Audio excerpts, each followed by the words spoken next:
Yeah. Yeah. Yeah. We rolling deep across our 10 in the dirty South, where the rivers blend from Lake Charles to Baton Rouge. We riding with the Saints under them southern skies. We hustle hard, ain't no time to stop. Drive to the top, it's our time to shine. From Nola's heart, we redefine the grind. Southwest Louisiana, stand up proud. With every beat, we bring the heat, hear the crowd. From Houston streets to Lafayette, Long McNeese. Right, let the raging cages flow. DJ 30 South, turn it up loud. Marking our vibes, yeah, we make our crowd. Get on the bus, we coming alive. Drive to the top, it's our time to shine. From Nola's heart, we redefine the grind. Southwest Louisiana, stand up proud.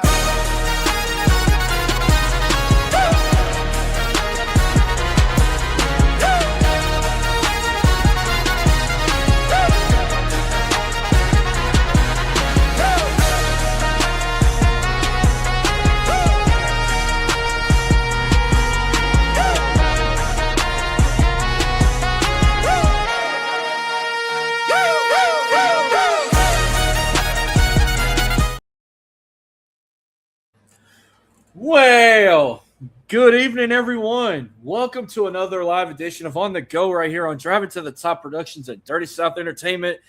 It's Marky Mark himself, Dirty South. What's up? It's Thursday, June 11th, 2026, and FIFA is here, and I'm not alone. We're going to talk FIFA mainly tonight and some other stuff, so without any further ado, let me just quickly introduce this guy.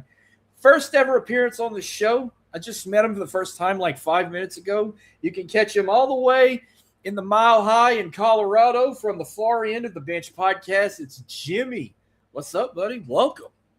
I appreciate it. I know that I'm just a mountain boy from landlocked Colorado, but I've been through different parts of the South, played a few camps in College Station in different parts of Texas, been through Alabama and all those places. I love the energy that is brought, especially when surrounding like the college sports. I feel like that's been one of the cool things about this World Cup experience is the European fans get to see what an SEC stadium was like in the friendly matchups. And this is a very exciting time. We just had our episode go live on our channel, and it was jam-packed. It was 2 hours worth of content. We didn't realize that we'd have that much to talk about in the summer, but man, there's just so much going on. Like I told you, I got 3 screens. I got the game that we're watching with Korea and Czechia. I got the Stanley Cup final, which is at intermission. I might throw something else on because I got a little bit of ADHD and I like screens and I like seeing what's going on, but I appreciate you extending the invite, and I appreciate getting to I just love talking sports. I love being able to share ideas, share opinions. I teach as my career, so the more conversations we can have, and maybe we disagree, maybe we agree. I know we would have disagreed a lot 2 weeks ago if we were doing this show with the Avalanche and the Knights, but no, it's a great time. I'm glad to be here. Oh, yeah, it's going to be fun. You said you've been doing the show for a while. It's more like bar-like atmosphere with everything. I mean, kind of the same over here, too. Yeah, no, Nico and I, my co-host, we met when we were 12, and we just always have very strong opinions about the sports that we like to watch. He's a huge basketball guy, so it fits. I like hockey, football. We kind of go back and forth on, but we're not trying to make anybody smarter. We're just trying to share what we think. And if you agree, great. A lot of the times people don't. And then they have to realize we do know what we're talking about because what we say comes true. I got called out by all of the Colts Nation a few years ago, but for saying that Anthony Richardson, before he tapped himself out and got pulled himself out of the game, I said that he was not going to amount to anything. He was terrible. And I got everybody jumped down my throat. And that season he was replaced as a starting quarterback, I think 6 weeks into the season. So you might not like our opinions, but we're going to share them, and we appreciate everybody who shares theirs and rocks with us. The show's been going on this will be year 6. So we appreciate every time that we get to be able to sit there and talk about some high-level competition. Awesome. I've been in this world for 6 years doing stuff like this. I've done wrestling podcasts. I've done YouTube talk shows on Just the Saints Alone, or I started a show. I got with Driving to the Top in 23. I started with a show called SAT, Saints, Astros, Tigers. I mainly started with them. And then I wanted to talk a little bit more, especially at a time when there was no football or no college baseball going around. All I had was Astros to talk, shorter episodes. So I kind of went into the pop culture, then talked a lot about this and that. And then I had a show called Sportsmania Plus where I brought a guy on and me and him just talked. We talked his teams. You know, he was more of a New York guy. He's a Mets fan, not Mets. Yeah, Mets guy, Knicks guy, Michigan Wolverine guy, Patriot guy, all that stuff. We talked all that. His side, we talked my side, we talked pop culture. I've done all that. When I came back to Driving to the Top, I wanted to start from scratch, and then I've done this one for about a year where they needed a guy to do all the Louisiana stuff, and they needed someone for Houston. And I'm like, well, I cover both. I like to do both, and I just cover across I-10 from Houston to New Orleans, and it's been fun since. Hell yeah. No, it's a great area too, because there's a lot that goes on, especially like there's a billion colleges. If you drive through the treadmill that is Texas, there's a billion different institutions, and everybody has different sports teams and raring to go. So there's definitely a ton of it to talk about. That's for sure. Well, I've been to College Station a bunch of times. I've been to Kyle Field a few times. What was the 12th man like for you?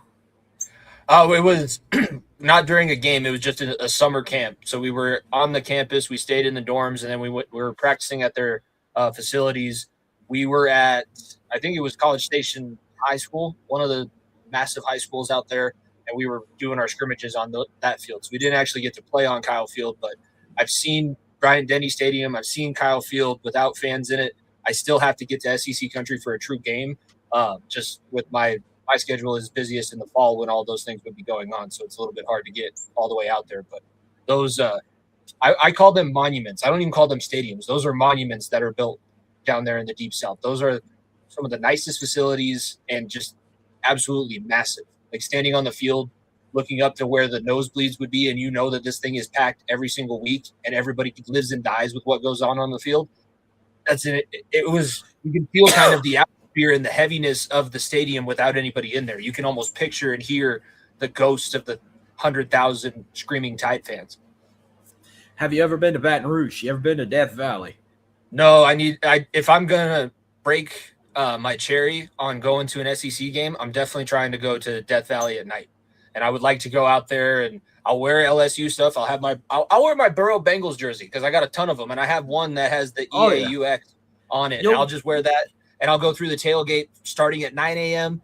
until gates open at 6, and we're all filing in for an 8 o'clock kickoff. I'm like, damn, this is my people. This is my culture. Oh yeah, you'll be welcomed with open arms. You rock a Joe Burrow Bengals jersey. Hell, you could rock a Jaden Daniels Commanders jersey. You can rock a Shaq Lakers jersey, and you'd be welcomed with open arms. Like, as long as if they came from there, they're gonna treat you like royalty. But yeah, I don't care what Clemson says, that their Death Valley is nothing compared to ours. And the only debatable arguments I always get is Baton Rouge is fun, but come to Happy Valley out of whiteout one night. I said I look forward to doing that one time, but I haven't done it yet. Yeah, it would be. I think that it would still be different because Penn State, their community is not going to die if the Nittany Lions lose. The entire state is rooting for Louisiana or for LSU. Like the governor is getting involved in who's running the football program, so the entire state is invested. It's going to be a little bit different. I think it'll be a cool atmosphere, but I don't think that it's going to be the same. Everybody is dialed in and watching every single snap and every single moment. Unfortunately, like of all the stadiums I've toured or been to, I've only been to 5 SEC stadiums. Sadly, I should have been to more. You know, outside of LSU and A&M's. You know, I've been to Ole Miss's, I've been to Auburn's, I've been to Alabama's, and I've been to Oklahoma's, and I've been to Texas as well. I would like to go see the Cotton Bowl for the Red River rivalry too. That would be another kind of bucket list college football experience for me. I've seen the Cotton Bowl, but I've never been inside it or even been to a game. Now I've been to Jerry's World. I've been to AT&T Stadium for football and wrestling, so I've been to Cowboys. What's the biggest college football stadium you've ever been in your life? Was it Kyle Field, or you been to bigger? No, it was probably Kyle Field.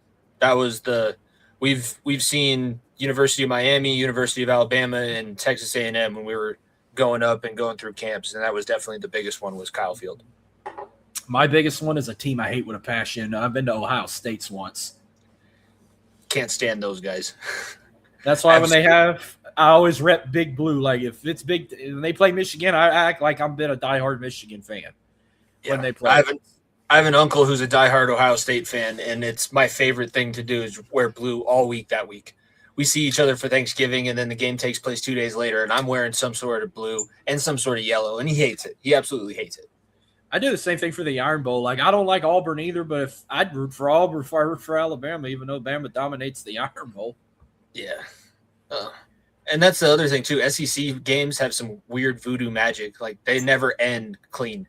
I think of the Georgia-Auburn with the tip. I think of the kick six. There's always some voodoo that's going on. I don't know if it's everybody practicing it in the stadium or if it's just everybody's competing that hard, but it's some of the best moments in college football have been in SEC buildings. Yeah. Now, like, I've been to Cincinnati before. I've seen the stadium because I was like, Joe Burrow's fixing to get drafted here. I was able to sneak in and get a picture of the stadium, but I've only been to like 4 NFL stadiums. But like the Superdome is a magical place too. But Saints games are fun, but it's nothing. Their culture and atmosphere is great, but it's nothing compared to LSU's. But the Superdome is a magical place too if you've ever been there. That'll be another one that I have to get into. Hopefully, at some point, this media thing gets me some sort of credential and we're able to kind of travel around and see all these different events that we want to see. But the Superdome is one that's like, damn, I can't even imagine what that would be like, especially because of, I'm a big history guy. That's what I was teaching for the last few years. But I've seen the Steve Gleason documentary, and I've seen all the different accounts of how that one moment where he blocked the punt in the game that reopened the dome, that was what revitalized the entire community and got everybody back up off the floor from what was going on. Yeah, and they have a statue of that right in front of the dome, too. One of the hardest documentaries I've ever had to watch because the ending of it with his battle with ALS is tough, but that is one of those moments I'll never forget. Absolutely. I remember watching that with my mom, and we just like came out the edge of our seat when they blocked that punt, and then they scooped and scored. Yeah. It was a beautiful play. Beautiful execution. I love to see it. Anytime the Saints, because Atlanta Falcons is like Michigan, Ohio State to us. That's our most heated rivalry. Like Saints, Falcons fans hate each other with a passion, and the fact that we did that to them just made it, especially on them. We got what's up, Mikey? He's in the comments as well. Yeah, speaking of World Cup, what was the first year you've discovered it? But what was the first year you like really started following the trail of watching it every 4 years? It was when I started getting into. I was in college radio for my last few years in college, and then when we started the podcast, we knew that it was one of the biggest. Like, if we don't take advantage of all the people that want to talk about soccer, then we're missing out on a huge portion of the world, not just the country, the world. And we both talked about it too. Like, we love the Olympic events when they come around because of the nationalism. I don't sit down and watch any professional soccer league, whether it's Premier League or any of the foreign leagues or MLS. I just don't have that much of an interest in it. But when it's the Olympics, or we talked about it, the Winter Olympics and the World Cup years that they align, that's probably the most fun 6 months in sports because everybody is competing for their flag and where they come from. And there's just an extra level of motivation when they do that. We saw it, as bad as South Africa looked in the opener against Mexico, they were playing as hard as they possibly could, and it earned them a couple red cards. Oh, yeah, there were 2 that night. I didn't really get to watch most of it. I was at work, but I kept up with it. But yeah, no, I discovered it. I think there was one year USA hosted it. I think it was like 94 or something. That's when we I first discovered it because my parents didn't really watch a lot of soccer. But when it was that or the Olympics, yeah, everyone's going to tune in and watch, see what their country can do. And then when they brought it back in 98, that's kind of when I really start I watched what I could. Whatever was on TV, we watched it, and especially if like USA was in it, they were always playing their games. But back when they had cable television in the late 90s, I watched whatever they had on TV when they had it in 98, and then it was kind of a thing like every 4 years. It's like I like watching it, and then when you start seeing these like international guys, like over the years, like I've become so big on Lionel Messi. Like I followed his career from Barcelona to PSG. to Miami and all that. He's a hell of a guy, but it's hard when you got a 5-year-old nephew who only knows Cristiano Ronaldo due to his TikTok and his YouTube and all that. But the billion followers won't get up at 4 a.m. to watch him play in Saudi Arabia or whatever time they go live in Saudi, like wherever he's playing now. But no, it's been – and then I think I discovered the Premier League in the early 2000s, and it's probably my favorite story when it comes to a soccer team I follow. Like, I got into Barcelona and PSG courtesy of Messi, but I became a fan of Manchester United from that damn scene in Euro Trip where Scotty and Cooper go in the pub in Manchester, and it was a private hooligan bar for Manchester United. And that scene where they're trying to make him sing the song and whatever. Like, since then, I've found the Premier League and been a fan since then. That's like the best story I always tell when it comes to Manchester United. The hooligan culture is something that we don't really understand living in America. I've read a couple books on it because I got invested in college, and the fights are brutal. And they're gang, but it's like the teams in the Premier League are neighborhood teams, so you are fighting for your home country outside of the pitch just as much as the teams are fighting for it in the games that are happening. Are the fights worse than what we got in New York with the Spurs fans? I don't know how graphic you want me to get, but in the book they describe a guy like pulling another person's eye out with his mouth. Oh, so they're basically murdering them over there. Yeah, there's a lot of death that happen. It's like you either get beat up a little bit, you end up with a concussion, you get maimed, you get stabbed, or you lose an eye. It could happen. Oh, yeah. That's insane. But do you ever, like, outside of, like, FIFA and stuff or the Olympics with the countries, do you ever keep up with CONCACAF? Because they always do it the year after FIFA, but that's the North American title. Yeah, I've been trying to pay attention more because of everybody been talking about this golden generation with the World Cup. So the last few CONCACAFs, the most recent one that they played in, it was a little bit less investment because they didn't have to win or make a certain place to qualify for this World Cup. But when it's a qualification tournament, that's actually a lot of fun because there are some teams that we don't think about in South America that if we give them the opportunity to beat the United States, that's all they're looking for, because that would make their entire national program and we'll get them their next wave of players that they can try and build their program off of. But the United States with CONCACAF, that's at least something that we're competitive in.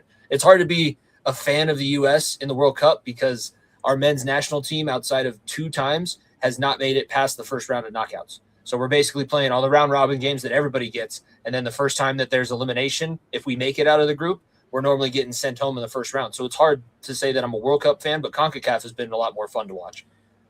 Well, I'm always a fan of FIFA because anytime the countries go to war, but it's like 4 years ago when they were in Qatar, that was the best I've ever seen USA in my entire life.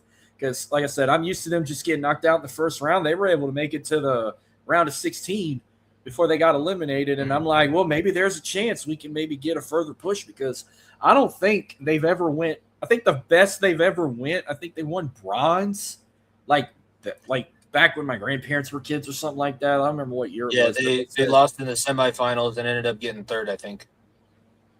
But now the women's soccer team, yeah, that's the only one that's ever, like, brought us.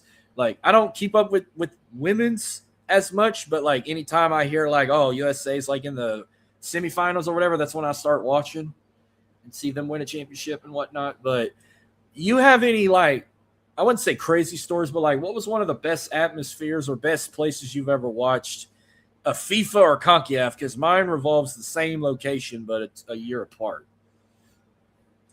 Well, actually, it wasn't either of those. My best soccer memory that I have, when they changed the MLB All-Star game from Georgia to Colorado that year, we ended up being up at the rooftop bar during the Futures game with all the prospects, and they were just playing. We watched, I can't remember, it was England and whoever they were playing, and they went to penalty kicks in one of the knockout stages of the Euros, and everybody that was up, and we weren't paying attention to anything that was happening on the field in the rooftop bar. We were all sitting there watching the TV and enjoying the atmosphere that the Momfords built, because that's what Colorado baseball fans kind of do. We enjoy the stadium. We don't pay attention to what happens on the field because it's normally an embarrassment, and we had the Euros on, and everybody was definitely more invested in that. I think 5 or 6 guys that were sitting in the bar with us were all betting on the soccer game while sitting at a baseball event. Wow. All right. So in 2014 and 15, well, me and my family and a bunch of friends, we've done 3 straight summer vacations to a resort in Mexico. Like 2 years in a row, we went to Cancun. Then the last year we went to Playa del Carmen. Well, the second year we went was the year they did FIFA in Brazil. It was 2014. So it was around, I think it was at the end of June. So like right before, like the last week or 2 weeks of group stage. But like it was all like themed out. Like the resort we stayed at, like everyone, they were having watch parties at the bars or the nightclubs they had at the resort. Certain restaurants had watch parties, or any ballroom or convenient hall they've had were hosting watch parties. Because we've had a lot of like international people that was at this resort that came from all over the world, and every resort employee each day was wearing like a different country's jersey. Like I've seen like a bartender I would go to all the time. Like one day he had a Puerto Rico jersey on one day. Another day he had like South Africa on. Another day he had Argentina on. When USA played Japan, he had USA on. So like I remember we watched that like 2 big watch parties in the same day. Like we went to watch USA play Japan at some little Asian bar they had on resort. And that was a fun one. Well, that same night, Mexico played Brazil. And you sort of got it was Super Bowl Sunday. The hall that hosted it, it was elbow to elbow. You couldn't even move in there. It was so packed. And every time they scored a goal, you thought they won the damn Super Bowl. Like they were just going apeshit crazy, already popping confetti, throwing balloons, everyone passing out tequila shots to everybody. Like you just scored a goal. You didn't even win the matchup yet. And they ended up losing the game 2-1. But the following year, we went to a whole different resort. This was CONCACAF. Remember, Mexico won CONCACAF in 2015 against Canada. For that championship game, the sports bar, there was a big-ass sports bar at this resort. Same thing, so crowded. I got there early just to, like, sit at the bar and drink all the drinks I want. When they won the championship, I don't know how I survived, but the party did not stop. A guy I brought with me out there that don't know anything about soccer, he just came to be there for a good time. He tipped the bartender a $20 bill, and $20 is a lot to guys in Mexico. He said, show us a good time. Well, that was a big mistake. He did that because he started giving us shots, and after about the 3rd shot, we started not feeling ourselves, like in a whole nother way. He roofied our drinks. He drugged our shots because he told me we wanted a good time. You got to know what the phrasing is when you go to these different countries. Some people are asking for something totally different when they say that. I don't remember what I got. I remember as soon as I got home, I went to the hospital and got drug tested. And I don't remember if it was, I think it was either roofies or ecstasy. I think it was ecstasy. We all had in our system, and we were like, what the hell? Oof. All because Mexico won a damn championship, and then they're trying to drug everybody in the damn nightclub that wanted a good time. Well, that's a country that you can kind of buy that over the counter at a pharmacy. They have. Why do you have MDMA pills in the pharmacy? You have MDMA next to steroids, and you can just walk in and buy these without a prescription? Really? Yeah, you can. I saw they had a big old watch party in Mexico City when they won, and I was looking at the numbers. Yeah, you said there were 2 red cards. The 2 goals from Mexico. Yep. Mexico mainly dominated this game. I mean, they had 60% possession, 4 shots on goal, 467 accurate passes. They've won 47 duels, and they had 2 saves, even though they did commit 12 fouls and they did get a red card. I must have missed all that. Like I watched a little bit of clips in this from the day. I did watch the first goal of the game. That went to Julian. I'm not even going to try and pronounce names real quick because if I might it might piss some people off. So I'm gonna just go ahead and let this out real fast. If one of y'all says some silly ass name, this whole class is gonna feel my wrath. Julian Quinos or Quinones. That's who scored the first goal. Julian Quinones scored the first goal in 9 minutes. And then Raul Jimenez scored the second one in 67. There was just a total speed difference the entire time. Like, it seemed like Mexico, they had all those red cards. They were red cards because it was a single Mexican player that got the ball. He was onside and just blew past everybody else on the defense. So it was last-ditch effort. They were basically diving for ankles, like when we watch NFL games and the safety's trying to be the last one to save them before they get to the end zone. So it could have been 4. The 2 red cards saved them 2 goals, but the game ended, I think, in a 11-on-9 situation. And then I think for 5 minutes, the last 5 minutes of extra time, it was 10-on-9 because of the red card that Mexico got. But I was expecting them to be a little bit more nervous. They seemed like they used the home side advantage to it made them more energized. They just look so fast. They're so talented.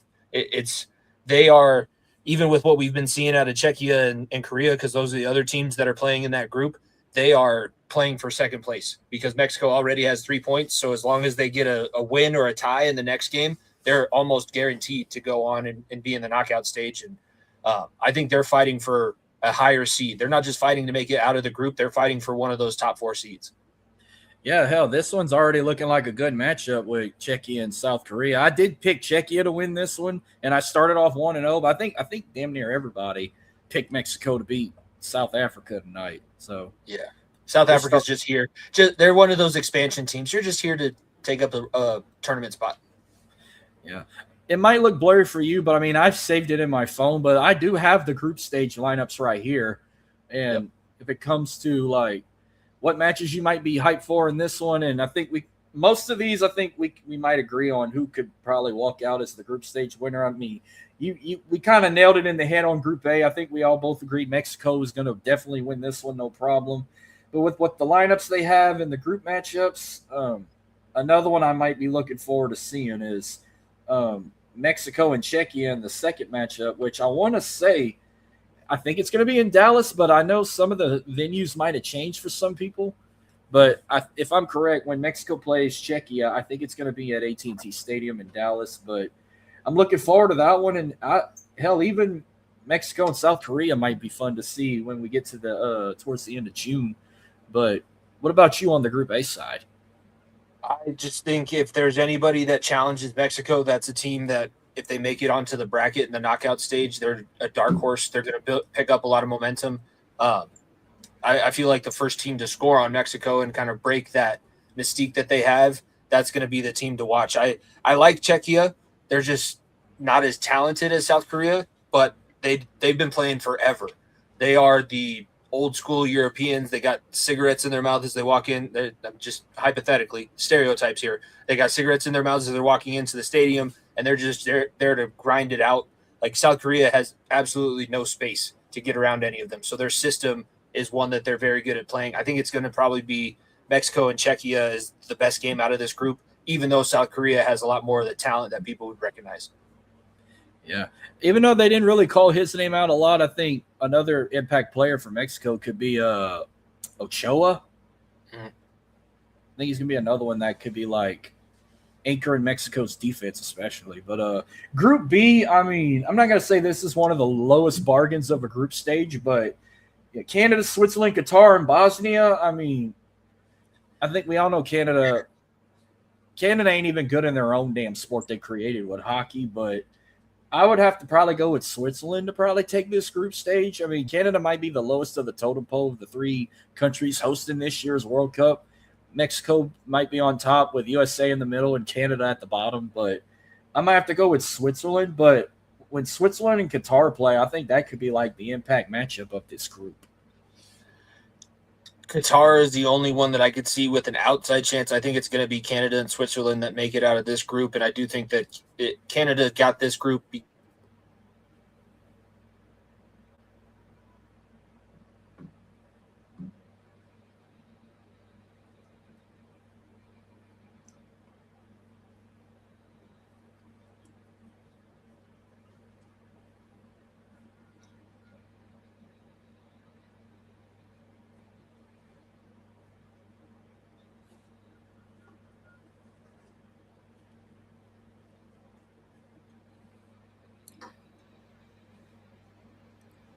Uh-oh, I think he froze.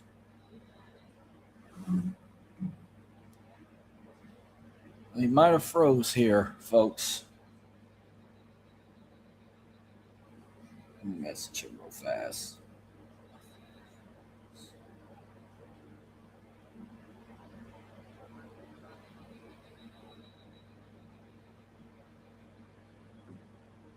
Yeah, he did freeze. He should be back in a second. But while we wait on him, I'm going to just go off a limb and say Group C, that is no argument there. I think we all know who's taking Group C, and they're right on top of the list.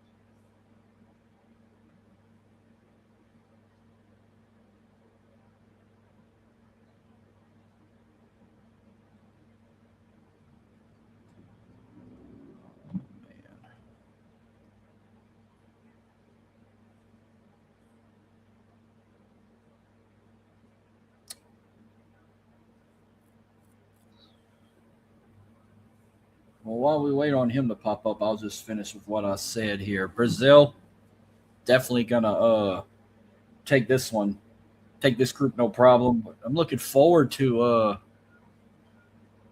there we go. There he is. They can't figure out Wi-Fi at altitude. That's all I'll say. All right. But I remember you said Canada and Switzerland could take the group, but This is just it's a pity group. That's what it is. Canada got a pity group to try and get them out of this group stage. That's the only reason why Qatar and Bosnia got this draw. There's no other reason. C, I think this might be the quickest rundown. I think we all agree who's going to take Group C, no problem. Yeah, it's Brazil. I would like to see Monaco make a little bit of a run. Morocco make a little bit of a run, but it's hard to say anybody but the Brazilians are going to really make an impact out of that one. Yeah, especially when you got Allison Becker and you got Marquinhos Haas on there. Yeah, that shows like they're one of the best, and they're on their quest of winning. I think it's like their 5th or 6th. Yeah, they're if they win that one, they would also, if they don't have the lead, because them and Italy are the 2 countries with the most, it would either give them the lead or give them an extra cup in the lead for which countries won this the most. Yeah, but Brazil and Scotland, I feel like, would probably be the best match of the group, but don't sleep on like Haiti as well. Yeah, it's tough for me. Like, it can go one of two ways, because Haiti's had a lot of crap going on politically and socially. Like, their island is not doing well, and that can either really inspire a country to go on and do great things, or it can be a huge distraction. Because in the situations like that, we don't have to experience this here in the U.S., but some of these countries, if these players don't play well, they have their families at risk, they have themselves at risk. Like, these countries aren't going to just take a poor performance and let you go. Group D, I mean, it's obvious. I mean, this is probably like maybe their best chance. I think they can surpass a group, but don't sleep on, like I said, don't sleep on Australia. Don't sleep on Paraguay. I mean, those are going to be tomorrow's game's going to be a good one. And then when the one I want to see the most with Australia, the only one that's not going to be a night matchup, it's going to be in the middle of the day, and I'm going to be aching and clawing to find a way to not be working and trying to want to check that update out and see if they can get past Australia. But I mean, Christian Pulisic, I can't even say his last name right. No, AC Milan's top scorer. He's he's carrying the hope for this team. I mean, he's one of the 3 captains, I know that, but I think he's like the main guy for Team USA. Yeah, we just got to figure out goaltending, because we don't have a true like goaltender that everybody trusts right now, and our offense is absolutely stacked. But the defense, we have a guy that's been injured from his club team that he's trying to make a run back. I'm not going to try and say that I know the name, but I know that there is a big defenseman that if we get him back, that is going to help us out a lot, because the friendly that we saw against Germany and Chicago, we can score, but we got to be able to make sure that these top teams, especially when we make it to the elimination games, when we get that far, we're going to have to keep the ball out of the net too, because goal differential is a tiebreaker. That's why Mexico has 3 points, because they won by 2 goals. Yeah. Group E, another one. Like, I think this is all Germany, no problem. But Ecuador, I think, could be a dark horse. I mean, Ivory Coast and Curacao could be good competitors too, but I feel like it's going to come down to Germany and Ecuador. Yeah, my co-host Nico is going to be at the Germany-Curacao game because his family is German, and that was the cheapest ticket he could find in Houston for any of these World Cup matchups. So he's going to be at the game. But you have 2 brand new teams and then Ecuador. So we know this one is very easy. The top 2 are advancing. The other 2 are getting some experience. And hopefully, if you make it again next time in 4 years, let's see if you actually have something in you. But Curacao and the Ivory Coast, it's going to be bright lights and big pressure. I was going to say, that's the one in Houston. That's the one he's going to?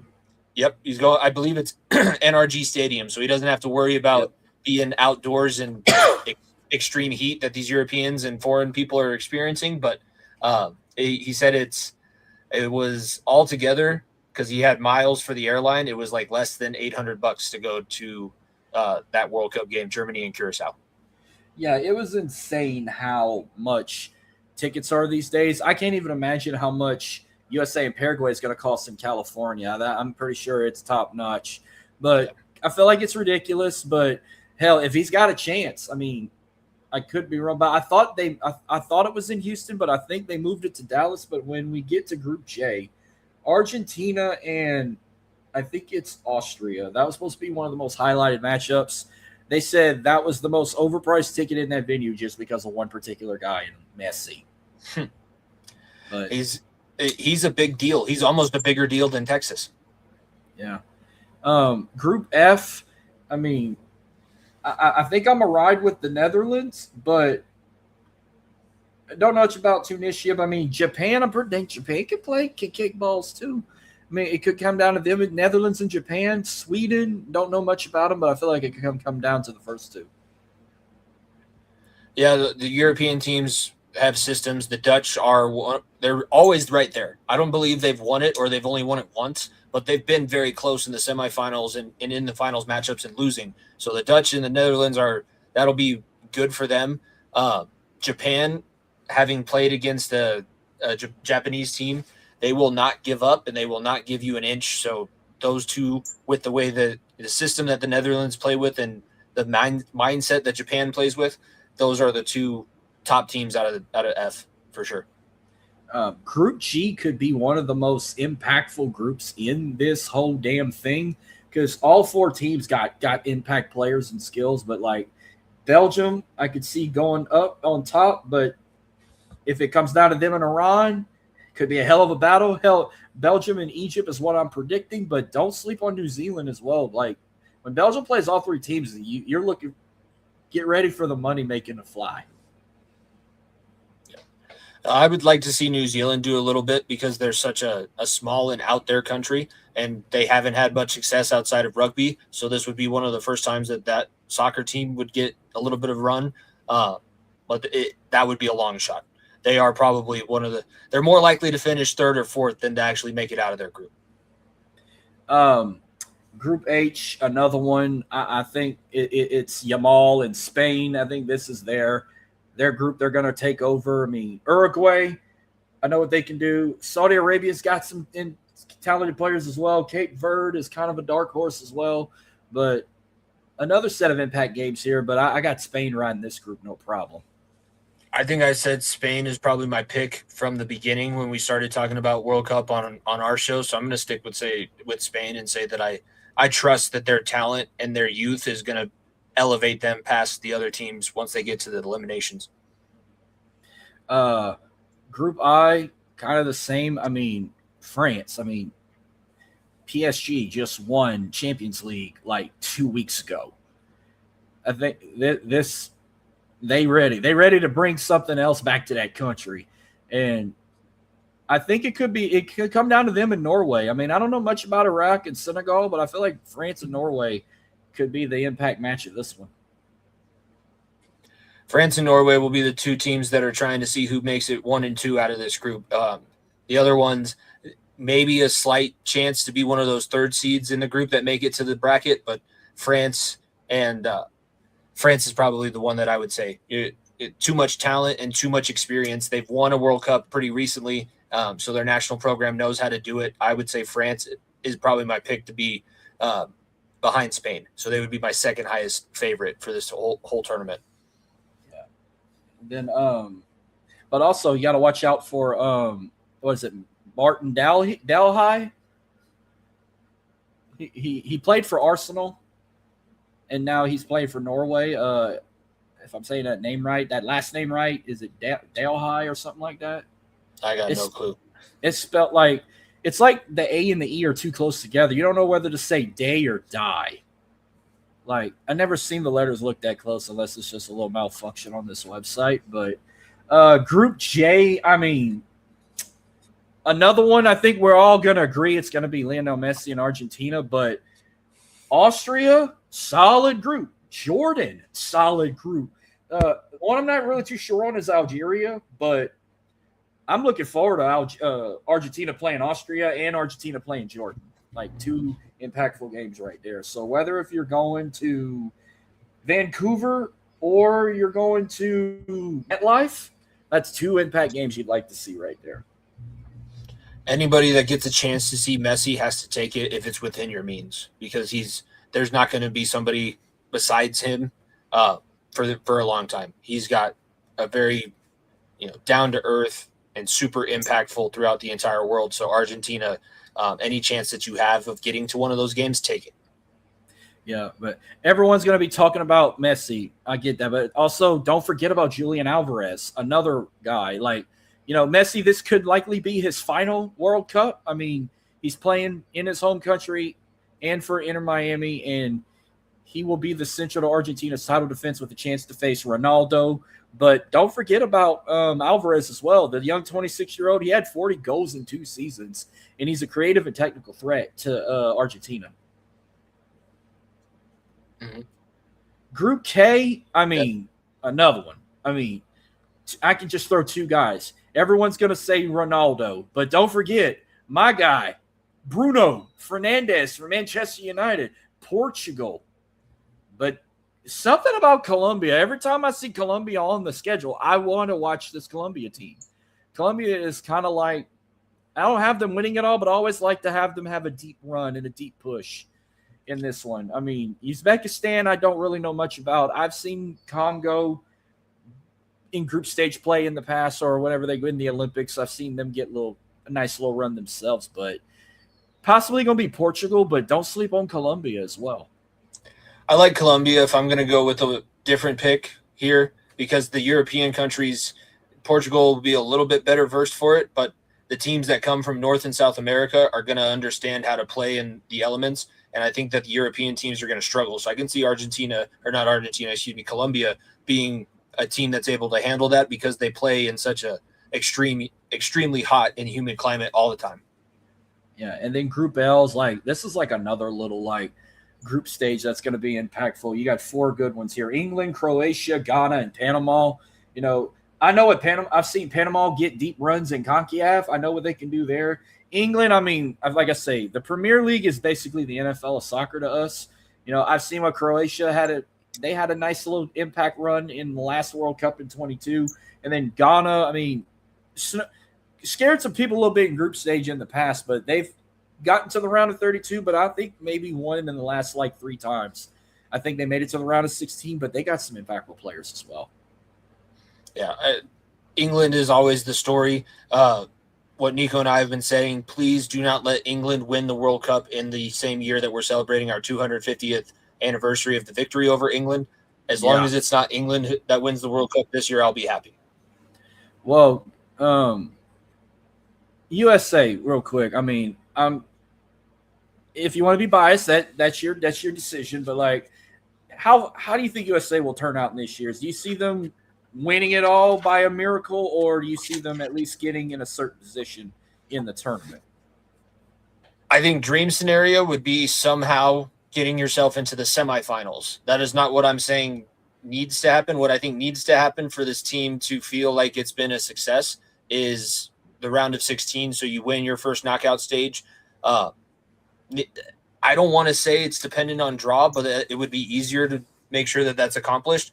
But you got to start from the very beginning and make sure that you handle group stage. Because if you don't get one of those first or second seeds and you come into this bracket as a third seed, that is where you're entering the danger zone of absolute embarrassment. If we go through the golden age and we're hosting the World Cup and we get knocked out in the round of 32, which is shorter than we made it, the shorter than anybody's expectations and what anybody wants, that is where the U.S. is going to really struggle. So I say you got to make it to the round of 16. I think that that's very doable. You just got to make sure that you're playing a sound game and do what the coach tells you and make sure that these systems need to be in place. You have to be a team in order to do well in these international all-star tournaments. It's the way that things work. Were we more individually talented than Canada in the Olympics when we beat them for the gold medal? No, but our team played a hell of a lot better together. So if that's what this U.S. team can start pulling themselves through, and it starts tomorrow against Paraguay, you need to have a set way of how you're going to handle these things moving forward. How are you going to deal with adversity? Make sure that the defense is solid. Make sure you figure out which goaltender is there. Like, there's a lot that this U.S. team has to do, and there's a lot of pressure, but this is the generation that was supposed to be able to handle it. Yeah, I mean, outside of winning it all, I mean, I will be super satisfied if they can at least get to the semifinals. Semifinals would be amazing. I've never lived to see that, but I would be satisfied with that. Even if they if they make it to a third place game, I'll still be satisfied. Or if they make it to the finals, and whether they win it all or come up short. But like I say, you got to start from group stage. I think if they can handle that, get that 1 or 2 seed, then I can be comfortable with them surviving the round of 32. But I feel like the pressure is going to come when they get to round of 16, because we know they got there last time and they fell from there just like that. But I mean, I'm still satisfied a little bit. But I was like, listen, prove better than what you did 4 years ago. Now, pick your top 4 to win it all this year. I would say Spain is my first pick. I will say that Brazil. I'll go Spain, Brazil, Mexico, and France. Those would be my 4 in that order. All right. I'll have Argentina first. Like, I don't think I've ever lived, or I'm pretty sure I've had to repeat, unless Brazil's repeated before, but Argentina won it last time. I mean, I think I could see them going back to back, because you got one of the best playing in what could be his last one. So I'm trying to enjoy it. Like, my opinion, the Michael Jordan of soccer here, if you want to call him that. Argentina first. 2, I'll say France. 3, I'll go with Brazil. And 4th, I'm possibly going to go with Germany. Nico would be very happy with a German World Cup championship, but I see them being very talented, but they wilted in that second half. They almost let the U.S. back into that game and nearly gave up a draw in that friendly matchup. So there's some things that they need to tighten up, but it's a long tournament, so they have plenty of time to get it done. Oh, yeah, that's also the reason why, MLS is on a big pause right now, because with this going on, because I think it's by mid-July the MLS will be back running. But give me 4 outside of the U.S., 4 international players that you think could be the top 4 of this whole, like, the most impact players you can see of the 4. I don't think I can get to 4, but I can get you to 3. It'll be Mbappe, and it'll be Ronaldo, and it'll be Messi, because those are the names. Like, I don't specifically down to the names, I have no clue, but I know that the teams that are there and who I've been hearing is talented. But no, those are the players that I'll say will be impact, because those are the only ones I know. So they got to be doing something, right? I know them, and if soccer information gets to me, that means it's gotten to the last corner of the earth. I'll agree with 2 out of the 3 there. I'm gonna say Messi. I'm gonna say Ronaldo, and then I'll throw another one here. I'll throw in Neymar from Brazil. Yeah, I know Neymar too, so that could have been my 4th. I like Neymar, and I like the way that when Brazilians have a really solid player like that, he's fun to watch. Mm-hmm. Oh yeah, it's gonna be something there. Well, we could kind of turn the tables a little bit. Well, I might just do. I'm only gonna predict like just at least the next 7 days because like I'll be back on next Thursday. So like right now, I think we both picked Mexico and we're 1-0, and I picked Czechia. I think you did too. So I mean, it's halftime. It's scoreless. I think you're also riding with USA to beat Paraguay. Yes, because they have to win 2 out of these 3 group stage games. Yeah, and I'm actually, if you want to come on, just let me know. I can say to you, I'm going to do a watch along for that tomorrow night at 8 p.m. Central. I don't know who else is going to pop in, but I'm going to post the link up for people to hop in. But I will have a watch along going on if you decide to hop on for it. Canada and Bosnia. What about them? Oh, I my mean, pick? Yeah. And if you feel like if a tie could be involved, I mean, just let me know. But I mean, I don't like to have a tie. No, I like to don't pick like a straight winner. I hate ties and I hate loser points in the NHL, so I'm never going to root for a tie. Canada, that'll be the game that they'll be able to get that one done. Bosnia is just very young, and if it's other than starting world wars and sometimes producing really good NBA centers, because Serbia is used to be a part of Bosnia. Bosnia used to be a part of Serbia. That's really all they're good at. So I'll go Canada over Bosnia. Yeah, I'm gonna go with Canada too. Saturday will be the first day of this tournament. I'm actually gonna be able to watch every single game, and I won't have to miss one because I know when tomorrow come I won't be able to watch Canada, but I'm gonna try and keep up with it. But I will be watching the other one. But first Saturday, I think there's 4 matchups on Saturday. We got Qatar and Switzerland, which I think that was kind of a toss-up, but I think I'm gonna go with I'm gonna let you pick first. This one's kind of a toss-up. Switzerland. Qatar is like the buildings that they built for the World Cup. They are just really big, fancy shrines that they don't have a population. Their country should not exist. They had some backwoods deal with FIFA that got them the ability of it. I don't want to get too political, but the entire country of Qatar is built on indentured slaves that they've trafficked in from other places, China, Africa, the Middle East. So Qatar is fake paper. It's mache. I don't see them doing anything. Switzerland will win that one. Okay, I'll go with Switzerland too. Now, in 2030, real quick, in 2030, I don't know if they're kind of doing what we're doing here with 3 countries in North America hosting it, but isn't there going to be like multiple countries in the Middle East hosting FIFA in 2030? I know the finals is going to be in Madrid, where Real Madrid plays soccer. I know that's where the finals is. But in 2034, Saudi's hosting it, but this brand new stadium they're building almost looks something like Guadalajara's in right now. It looks like it's a freaking massive hill, but it looks unique and shit. Like I saw the artwork of what this stadium's supposed to look like. But so is it like multiple countries hosting it again in 4 years, or is it going to be like strictly Spain? If it's Europe countries, they'll probably be able to do it in multiple sites, depending on how close they go to Russia. In the Middle East, we would have to figure out what's going on with Iran, because if Iran is still doing what they're doing, then it's going to be in one country and one site, and everybody's just going to be in the same little area. Because unfortunately, there's some really intense tensions going on in these other places, and you can't really travel between one country to the other. Okay. I think this one's across the board. I got Brazil over Morocco. Yeah, I like Morocco, but they're not good enough to beat Brazil. I'm going with Scotland over Haiti because I got Scottish in the family. We got Scottish in us, and plus I'm big on Celtics, so I'm going with Scotland. I would say Scotland as well, because I just think that Haiti's got too much else going on. They're not going to be focused on the game. They're going to be focused on whatever's going back home on the island. There's too many distractions, so I'll go Scotland over Haiti as well. This one's kind of a toss-up, but I think I'm gonna go ahead and pick Turkey over Australia.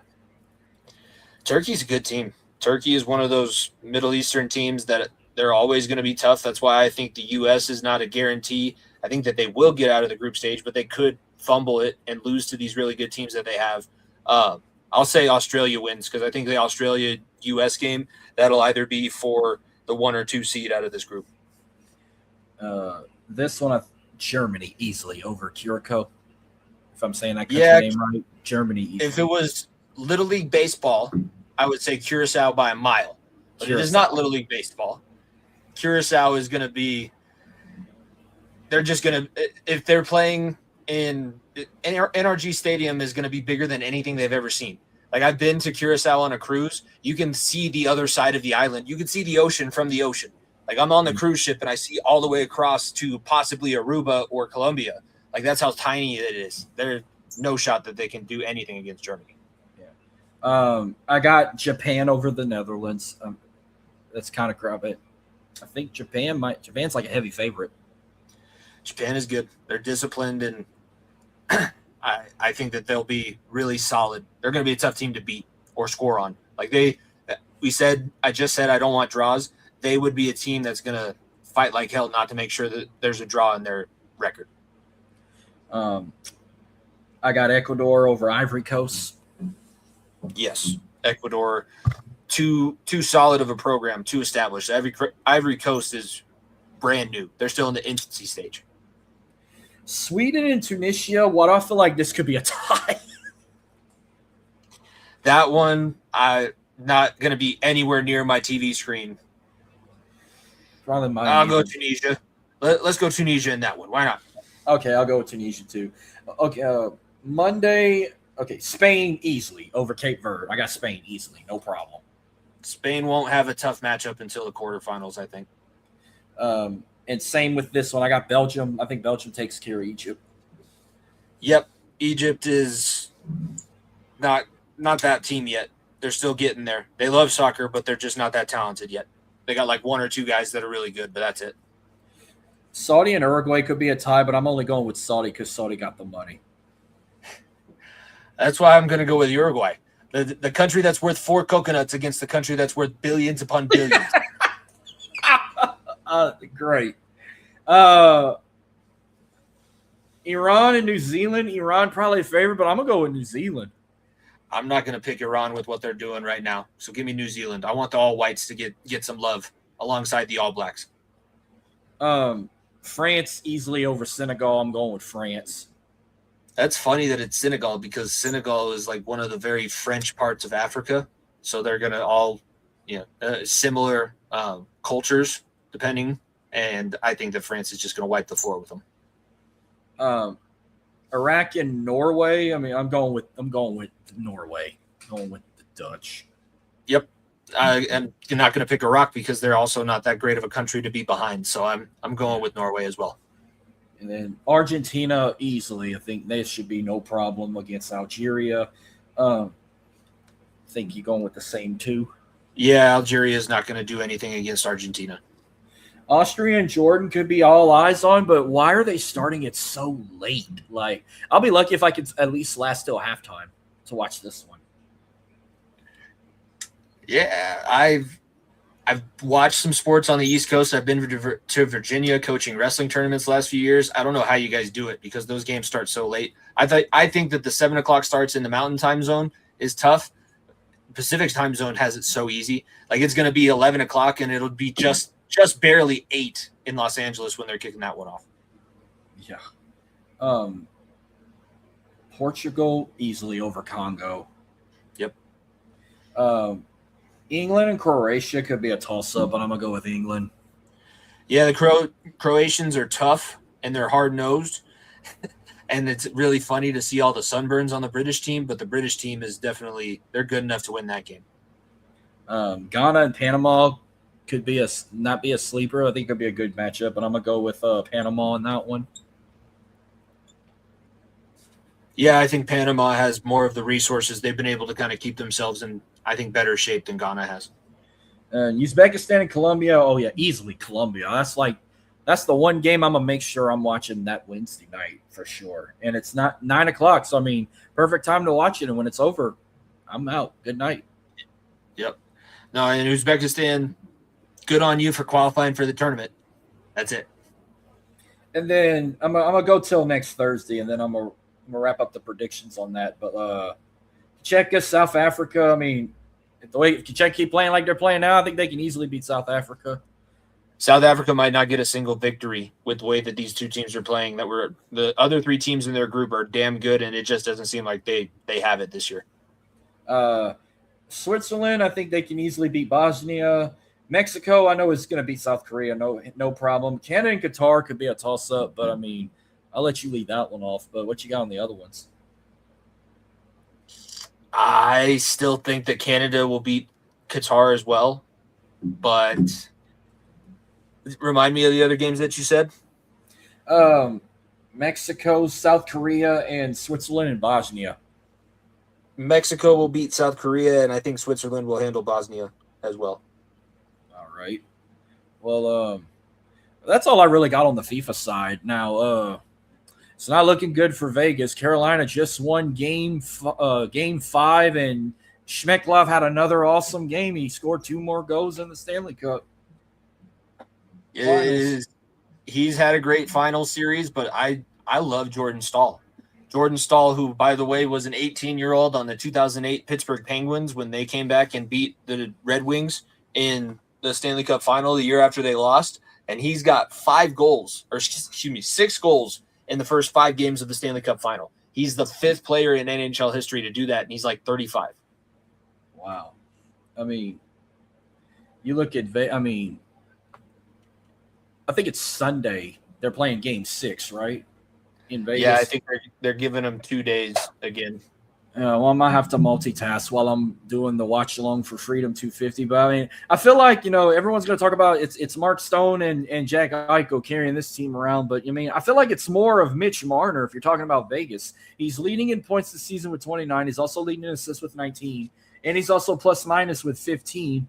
Also, you got to throw in Brett Howden, who I think has the most goals this season for the team. He had 14 total goals. And then when it comes to penalty minutes, Cole Smith had the most of that too. But do you believe they say this is the highest scoring Stanley Cup final we've ever seen, I think, in the last 50 years? Well, because everything has been decided by at least, except for the last 2 games that Carolina's won. All the other games were only decided by a goal, and they were like 6-5 games in overtime. So you had, I think it was 5-4 the first game, so that's 9. It was 4-3 the next game, so that's 16 in overtime, and then in double overtime, I think it was 6-5. So 16 and 11, that's 27. Yeah, I need to bring up game 3 real quick. I remember I was in a bar watching that, and hell, they should have had 7 points. Remember, their first 2 goals were called back on challenges. Yeah. So that kind of pissed me off. Well, then I think this was all in the second period. By then, I remember they ended up having like 3 or 4 goals by the end of the second period. They ended up having 4 goals. Marner had a hat trick. It's the fastest hat trick in Stanley Cup final history. That play with the goalposts that got him in the damn goal will live rent free in my head. But what wasn't in the second or third period where the Hurricanes scored 3 goals in 39 seconds? That was the third period. So they were down 4-1 at the end of the second, and then by the time it was like halfway through the third period, it was a 1-goal game at 4-3. 3 goals. 3 goals in 39 seconds is uncalled for. Like I've seen a lot of historic shit in one night. Yeah, that was back-to-back, like both periods. I thought that the ratings would be worse than they are because it's actually turning out that everybody likes these games and they're very entertaining and they're highly watched. It'll be interesting to see what happened tonight because they're going up against World Cup, but I still think that they'll have plenty of viewership. But it is the 2 best teams, the 2 teams that are playing the absolute best. As much as I want to sit here and say that Colorado could be here and be doing the same thing, the way that they played in that Western Conference final, their system died. Their engine blew up. The spark plugs were bad. Vegas was humming, and they got past them and did what they needed to do. Carolina is doing the same thing, and Carolina found their game. That's the scariest thing for Vegas Golden Knights fans right now is Carolina they looked nervous. They looked worried up until Game 4. Game 4 was kind of like the breakthrough where they've settled everything down, and they had 2 separate 3-goal leads some point in this game tonight. Vegas had the goalie pulled for the last 7 minutes of the game because they were down 2 goals. If you'd have told me 2 weeks ago that Vegas was going to sweep Colorado 4 games in the Western Conference Finals, I thought you'd have lost your mind. I thought it was going to go like 7 games. I thought it was going to go. And 7. nobody thought that Colorado wasn't going to show up. They didn't show up for a single game. Every time that we had a lead, it was like they just turtled. So mentally weak. It was one of the most disappointing performances I can remember of a team that represents my state that I've ever watched. Like, I wasn't around for the 96 game that the Broncos got beat by the Jaguars, but there's not much worse than what we just experienced. And to add on to the fact that it's 8-0 in the last 2 playoff series that we played against Las Vegas, we have not beaten you since overtime in Game 2 in 2021. I've been to hockey games, but I've never been to an NHL game. I'm pretty sure you've been to a few Avs games in your life. I bet they're fun. Oh yeah, no, it gives you an extra. You can see it on TV, but seeing it in person, like they are making split-second decisions, moving 25 miles an hour. And some of these guys that are 6'5" when they put skates on, they're 7 feet, and they're running and throwing their bodies around. It's something. I love it. I love the Mighty Ducks movies. That's kind of why I started liking hockey. But me too. Yes. Charlie Conway was my guy. I mean, I did like the Bash Brothers and all that. I mean, who did? Yeah. I mean, I've watched all 3 of them constantly, but I don't know why. I feel like the third one was more into my like scenery than the other 2. I was going to say the same thing. 3 is my favorite. I love 1 because it established it. 2 is good because the World Juniors, but 3 when they're figuring themselves out. And the coach, like I love Coach Bombay, but the coach in D3 is also a guy that I really like. Yeah, Coach O'Ryan, just clear out the trash. And confidence is knowing that you can play the way that you need to when you don't have control of the puck. It's like, damn, you're hitting it. That little school they went go play at, I mean, that was more like, I don't know if you want to call it more like a private prep school or a prep school or something, like where they were like given scholarships to play over there. They have dormitories, like you live. I think there's a few schools in Minnesota that are like that, where you live away from home and basically a professional hockey player, or at least a college hockey player from the time you're a freshman in high school. That's like the freaking IMG Academy of hockey, basically. Yeah, IMG is definitely – they're taking I think, almost all of what they do from these hockey schools and the juniors up in Canada, because they've had billet families for 60-plus years, where – families that live all throughout Canada, if they have a junior team in their city, they will accept somebody moving from wherever else, and like a foreign exchange student. Oh, I'm here to play hockey, eh? They got a full ride to go play at that school, basically. Yeah, no, they did. I don't know if this is true or not, but do y'all get super hyped up at games when they play Blink-182? When we were on our cup run, it was a thing. If we were guaranteed victory, so basically 3 goals or like 2 goals in less than 30 seconds, the crowd DJ would play Blink-182 and he would cut it, but the crowd would continue it. So it was a huge thing as we were going on this Stanley Cup run. Every game that ended in Ball Arena with a victory, the crowd would sing the last chorus of or the bridge of All the Small Things. Say it ain't so, I will not go. And it was all 20,000 of us, because I didn't make it to any of the conference final. I think I went to a round 1 game because I didn't want to spend that much money. Nico went to a game 5 that they lost in the Stanley Cup final that year, and he went to the watch party at game 6. So he spent a pretty penny. But I didn't. I made it to the playoff game, and it was 20,000. Everybody screaming. It's one of the coolest experiences that I've ever felt. Please tell me y'all not like Michigan, or I don't know who else does it. Sing Brightside.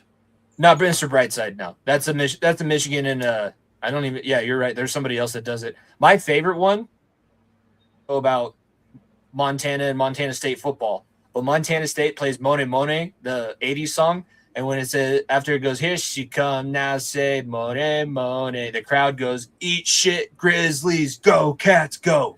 Oh, yes. Another reason why I love that rivalry. That I believe, I mean, it could happen. I could see, I'm calling it now, within 3 to 5 years. Montana State, North Dakota State, and South Dakota State going to end up in the Mountain West. I think North Dakota State's already in transition. Because half of the Mountain West is already going to the Pac-12. It's crazy. Like damn near 80% of the Pac-12 is all state universities, and then you throw Gonzaga in there to like scare them during basketball season a little bit. But I would force Gonzaga to have a football team. That's just me. I'm definitely gonna check the Pac-12 out when Boise State starts playing and all that. I don't know. I just love watching the blue turf. And then I was so big on Ashton Jenney a couple years ago. Like he was like a force to be reckoned with. And whenever that's another reason why I'm hoping to get tickets for the Saints home opener because they're playing the Raiders. I get to see him and I get to see Mendoza and Travis Etienne's debut as a New Orleans Saint.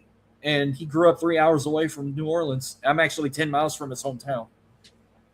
Yeah, and apparently we were all saying his name wrong forever. How do you that was that female chick that does ACC network. She started that shit. Said Etienne. And I'm like, it's HN. Well, now we finally get to say it right because it's spelled Etienne Jr. But we're French. We're Cajun. We say it like we pronounce it another way. I don't know how he didn't say something before that because it was like 6 years into the time that he was a well-known person. Like just one time. I'm sorry, it's HN. Well, also too, the HN family household is going to be a civil war indeed. Because also remember, his brother Trevor is with the Carolina Panthers. Panthers and the Saints are division rivals. So the big brother and baby brother get to play twice a year, every year, starting in 2026. You know who I'm really excited about? And it was before even last season started, but Shuck. I thought Tyler Shuck was going to be a really good quarterback coming out of Louisville, and he outdid my expectations. I think he has a lot of really good potential, like probably the best quarterback that the Saints have had since Breeze. Well, he's not Breeze's level, but that's the best quarterback that they've had. He got a way to go. But I said if they would have started Shuck week 1 and across the season, I think he'd have got Rookie of the Year. But I mean, they gave Spencer Rattler the keys first, and that guy playing. That guy. I like him. Did he steal any laptops in New Orleans? Not that I know of, but I did give him a chance a bit because I did like him in QB1, that documentary on Netflix. And then, hey, he had a nice little run at South Carolina when he transferred from Oklahoma. So, I mean, he beat Tennessee one year. So I was like, okay, he got a little – that's another thing. Like, I know everyone talks about, SEC, I like to go to LSU or go to Alabama, go to Ole Miss, blah, whatever, or even Georgia. I would love to go to Williams-Brice Stadium at night jamming the freaking Sandman. Yeah, and they have the laser lights that they put in, like not Sandman, Sandstorm. I'm sorry, no, Sandman's Virginia Tech. That's another one I'd like to do. Enter Sandman for Virginia Tech. That one's that's my dad's favorite college football entrance. But the red lights that they got in South Carolina, watching some of the night games that they had last season, that would be pretty sick, pretty sweet to be playing under. Like anytime I hear Sandstorm in a nightclub or on the radio, I cannot think of anything else than South Carolina Gamecock football. Beamer ball. Oh yeah. And also I'm hoping, fingers are crossed, I get a chance to go to my first NHL game because next year, Vegas is going to play the Dallas Stars at AT&T Stadium for a stadium. One of those little not a stadium series, whatever they call it, where they play. Yeah, stadium series, Winter Classic. Not Winter Classic. I think next year's Winter Classic is it's not the Stars and the Golden Knights. It's a weird. It's the Utah Mammoth and somebody else. They're playing at the University of Utah. Mm-hmm. But they're playing it'll be a stadium series, but it'll be cool to see. Like that'll be an awesome atmosphere. Probably the most people that'll be there for a hockey game ever. Well, I don't have to worry. I know they're not passionate. I don't think they're that passionate for their Stars because there are a few. There are, because we've played the Stars a few times in the playoffs since we've had our podcast. They are loud. Like the most entitled person that you know from Dallas, they are a Dallas Stars fan. Well, because I saw, I don't know if it's true or not, they were supposed to get their own arena and shit. Like they're going to move out the American Airlines Center because they already don't want the Mavericks there anymore. And supposedly the Mavericks are going to relocate to Vegas and be something else. That's what I heard through the grapevine, unless they do an expansion team like they did with the Golden Knights. But if I go to Dallas or Arlington, same shit. If I go to Dallas, I hope I don't get my ass jumped like them Spurs fans were getting jumped in Manhattan. Don't get your jersey ripped off because they will light it on fire. That's what they will do. Which, I mean, we've talked about this too, but look, after what I saw last night, I don't have faith in that team no more. I think I'll be shocked they win Game 5 at home and let the Knicks win it at 6 if that's where they're going. But you blew a 29-point lead and they're pointing fingers at De'Aaron Fox because of that damn offensive foul towards the end. Wemby wasn't in his game in the second half, but man, everyone wants the fucking Knicks to win a championship because they ain't won one since the 70s. I don't want it for the Czechia just scored, by the way. Oh, good. Yeah, so we got a goal in that one in the 58th minute. They're up 1-0. 1-0 for the football people. It wasn't De'Aaron Fox's foul. It was the fact that nobody got in the team's ear because you shot 75% from 3 in the first half. Law of averages says that's not going to hold. If you shoot 75% from 3 for the entire game, you're going to score like 300 points. You're not going to do that. And then once the 3-point ball went away, nobody got in the paint. You have Wemby that's 7'5", and you're not trying to throw up twos. You're just everybody's chucking up threes, and you're not getting offensive rebounds, and you're not crashing the boards. And that's what the game-winning sequence was. OG Anunoby crashed the board harder than anybody that Spurs had on the floor. And that's crazy because the Spurs, they were winning. All you need to do is get a rebound in that situation. You let some guy jump over the top of you and tip the ball in to steal one from you. That's, as young as they are, I don't know if they come back from that. That's almost too much. I know Pelicans fans are rolling in their grave right now because Jose Alvarado is now in the NBA Finals, first year outside, leaving New Orleans. He's playing with Jalen Brunson and them in the finals. But okay. All this, I mean, I get New York is like a big sports market. That's why another reason why everyone wants the Knicks to win because of the money they can draw. Because we know New York is like a big playground with sports, especially if it involves like the Yankees and whatnot. But I'm going to name a couple celebrities. I know for damn sure diehard Knicks fans. Spike Lee, Adam Sandler, Stephen A. Smith, Tracy Morgan. Ben Stiller. Taylor Swift. Tiffany Chalamet. Yeah, that's another one. Taylor Swift is not no fucking Knicks fan. What the hell? She was just at the Cavs game in a Cleveland shirt. Was Kelsey with them with her courtside? Yeah. Or was that an AI? He looked high off his ass. I think he was so drunk, so hammered. And did you see those shirts? She had a Stevie Nicks shirt on. He had Nicks Cole Kidman on. And then there was a woman sitting next to Taylor Swift. She had a weird Knicks shirt on too. And I'm like, you know who that is? That's Detective Olivia Benson from SVU. No shit. Yeah, Mariska Hargitay. And then I heard that was possibly Taylor Swift's bachelorette party. And I was like, wait a second. Mariska Hargitay went to Taylor Swift's bachelorette party? Oh, and you can't forget Adam Sandler. I saw him in the crowd too. Him and his wife. Yeah, he's a diehard Knicks fan too. Jerry Seinfeld is the diehard Knicks fan. John McEnroe is another one. Like, there's a lot. It's crazy, and Nico explained it, but nobody likes Brooklyn if you live in New York. Nobody's a Nets fan because they were in New Jersey forever. You are a Knicks fan if you are a basketball fan. That's the one sport. They only have one team. You don't have to divide your attention. The state's not divided. Everybody, whether you're in a Yankees hat or a Mets hat, you're wearing a Knicks jersey when you go to MSG, and they have so many people. That poor Spurs fan, it was bad enough that he was getting attacked, but there were so many people around. You can't do anything. I would do the same. I would probably not fight back in that situation either, because if you start fighting back, you're going to get jumped by 15 other guys. I don't know if they're worse. They can't be as bad as Eagles fans. I know how Eagles fans can get chaotic like that too. I think that they're sneaky. They're not as successful, but they're basically the same personality wise. I saw a video on X. It was someone who he was old because he said, I've been a Knicks fan for 46 years. He said, there ain't no way all them ones that were jumping these guys in the streets wearing Spurs fans. He said, those are not real Knicks fans. You Knicks fans have probably only been fans for 45 days. He said a real Knicks fan wouldn't have done some shit like that. And I kind of agree with that because but I feel like why would it be role reverse? Like, let's say the Spurs pull off Game 5 in San Antonio, and then they're going to go turn around and beat up a Knicks fan in the Alamo by the Riverwalk. Probably throw him in the river and drown his ass. That's the thing is they don't. That's not what San Antonio fans do.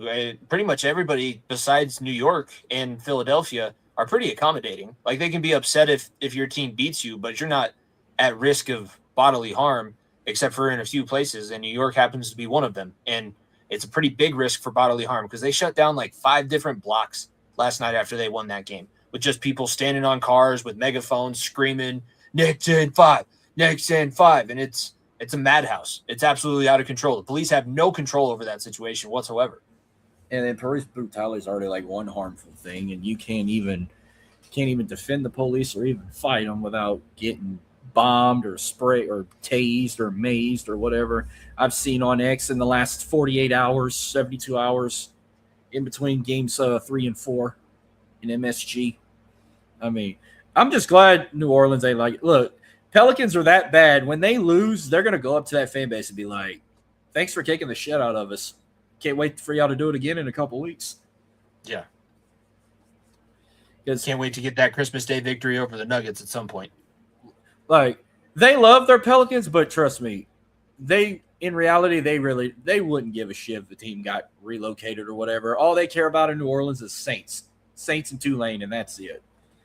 There are some that really, really do care about the New Orleans Pelicans, but their fan base isn't as strong as what people think.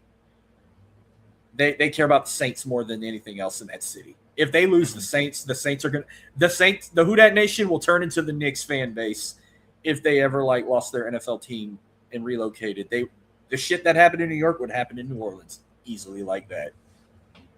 Definitely. They love that team.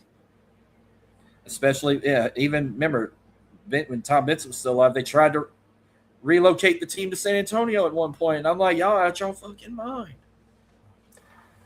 Yeah, you can't. That's too close. You can't move a team that close, especially with that kind of a fan base.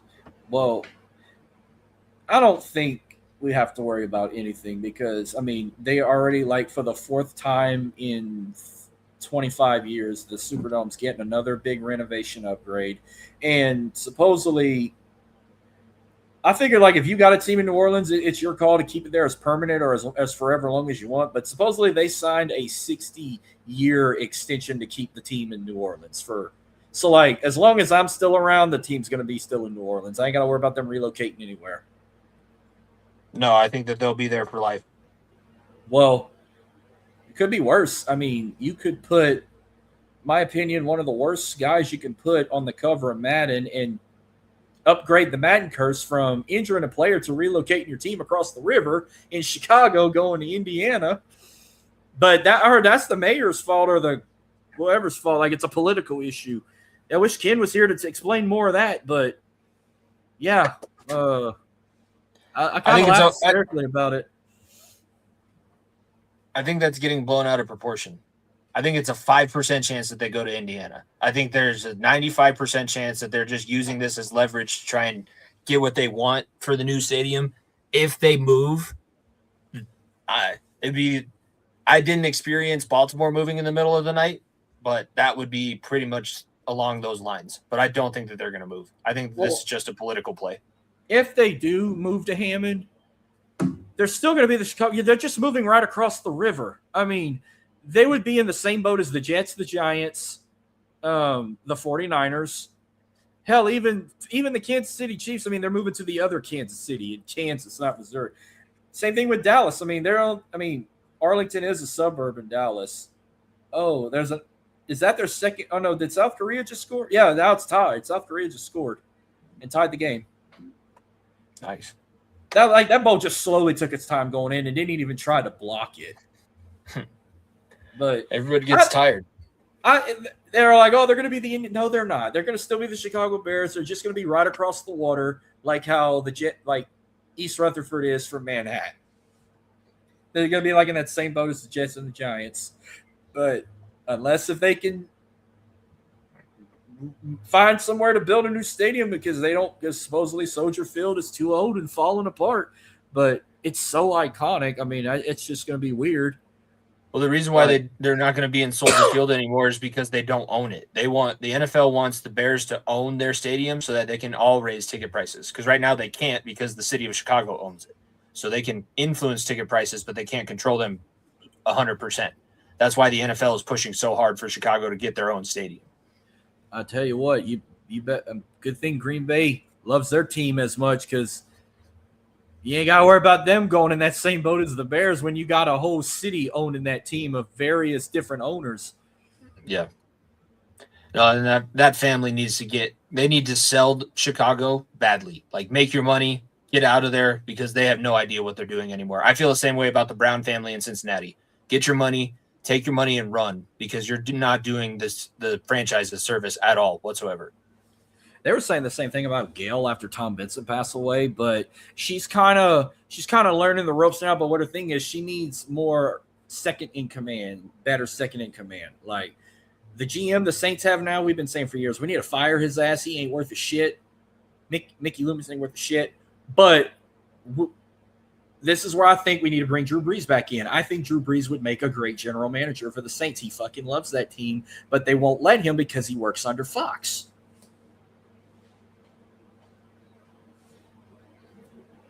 He'd have to leave Fox if he wants to go be a GM. Yeah, I could see him doing that. They just did that in Atlanta with Matt Ryan. But then again, look at Tom Brady. He works for, what is it, CBS or something, and supposedly he's got some connection with the Raiders. He's an owner. He's an owner. He's not a GM, but you won't let Drew Brees be a GM and work for Fox at the same time, unless Fox is different than like other networks. He owns just a small enough percentage that he does not have to give up his broadcasting job. The general manager role, since it's a faculty position, like he would be directly involved in talking and recruiting players. That would be why you can't be a commentator at all, because you get to talk to all these guys before the games. So he's basically like like Jay-Z level of owning a team, like Jay-Z was with the Nets.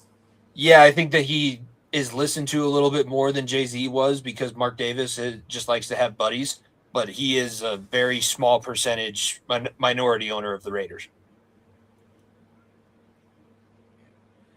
Of all the teams you got in Denver, I'm going to assume the Broncos is the biggest, most loved fan base in Denver, or is it the Avalanche? Or I know it ain't the Rockies. The Rockies might be the worst. The Rockies are terrible. They're not even worth talking about.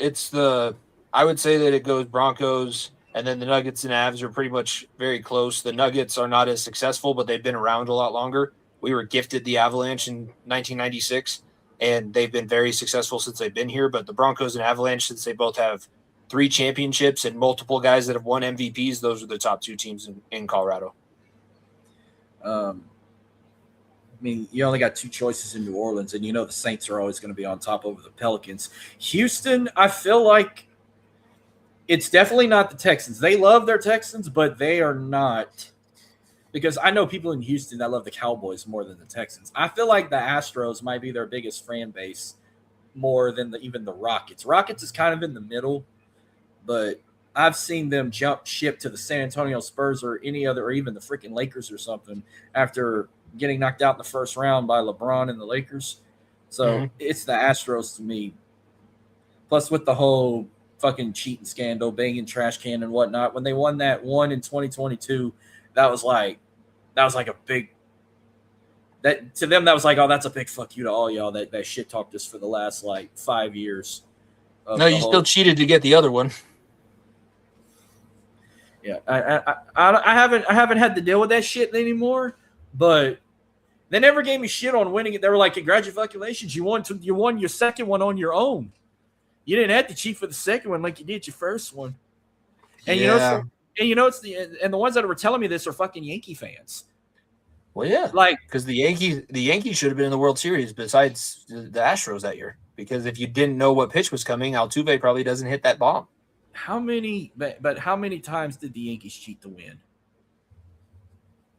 Same thing. Not banging trash cans. I mean, they cheated to win because they had most of their success before a majority of people could play the game. They had a lot of their 27 World Series before anybody besides white people were able to play. That's why they are what they are. Like, that would be what I say is the cheating part about the Yankees, and the fact that they could pay whatever they want for anybody else. It's not banging trash cans and stealing. I mean, everybody steals signs, but it's not communicating to the batter what pitch is coming. Like, there's a way of doing this. You see what the pitcher does to tip off a pitch, and then you say it in the dugout, but you're not banging the trash can to let the batter know, hey, he changed to a fastball. Hey, he changed to a changeup.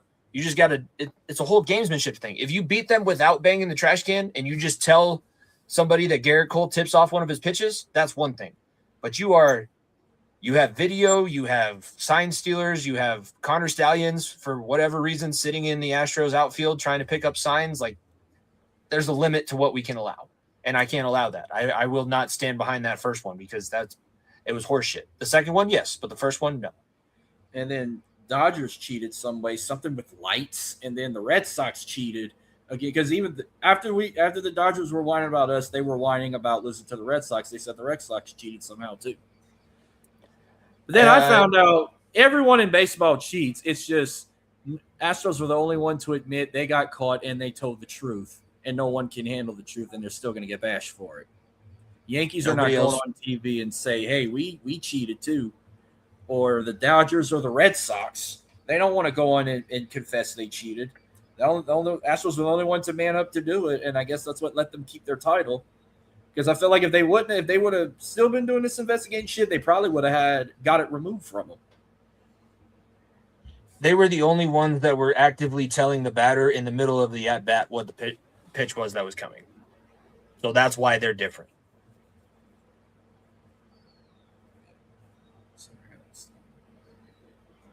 Oh shit! Well, the guy that was gonna come meet us, he got stung by a hornet. That's why he didn't come on and talk with us. That was our Chicago guy. He probably would have talked. He would have preached like 10, 15 minutes about what's going on in Chicago and why they're not doing this and that. Like, I've heard him talk about it countless times when it comes to that whole stadium issue. Yeah, no, those Chicago fans are nuts. What's the? I'm pretty sure. Like, I mean, I'm pretty sure you've been to Bronco games too, but like, I'm pretty sure the tailgating and atmosphere for Broncos games are off the chain as well.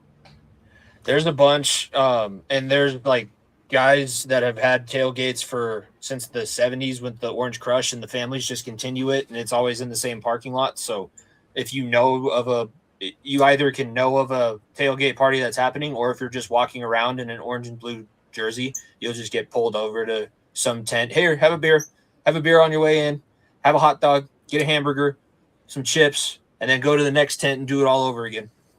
I love that they brought the throwbacks back with the Bronco logo with the D. Yeah. And like the old school, like the royal blue helmet, not the navy.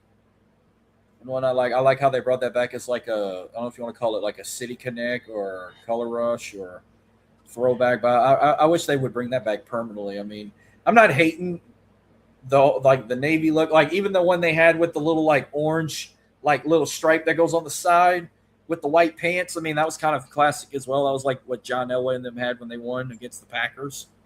But I much rather the throwback look.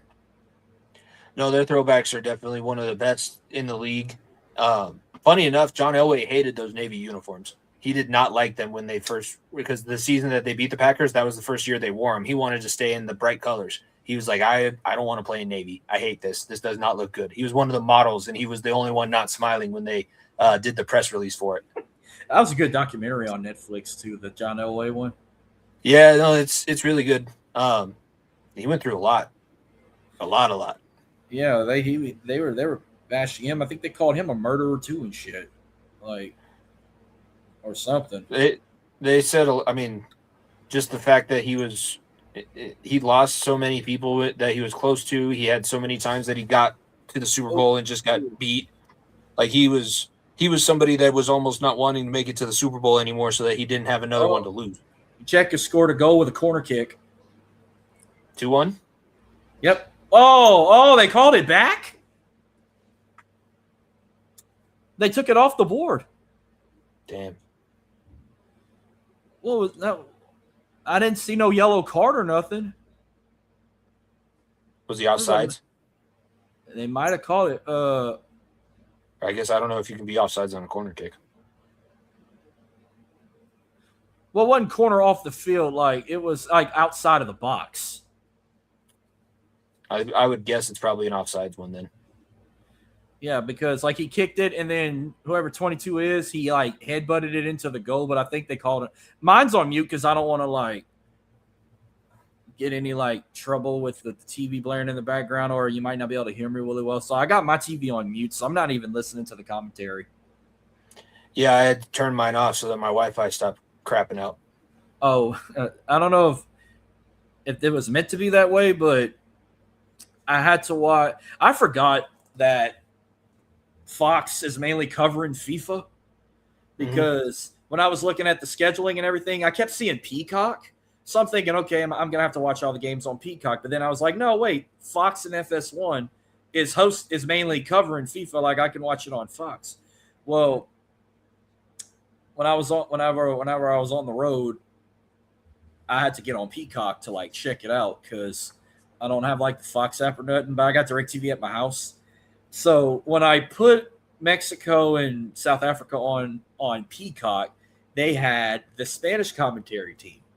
I had to listen to it in Spanish. But when I got home to put it on Fox, I got to finish it on English commentary. So it's like, I guess Peacock's going to have the international broadcasters instead of the English ones. So yeah, I think I might as well stick to Fox and FS1. Yeah, that's probably a good plan. But unless you want to really learn Spanish really quickly. I mean, I can just get on Google for that. But no, when I'm at work, I'm going to have to watch it on Peacock. I'll just watch it on mute. Because I'm not half the shit they're going to say. I'm not even know what they're going to say. Oh, they tie game. Man, this is a good one. A lot of desperation.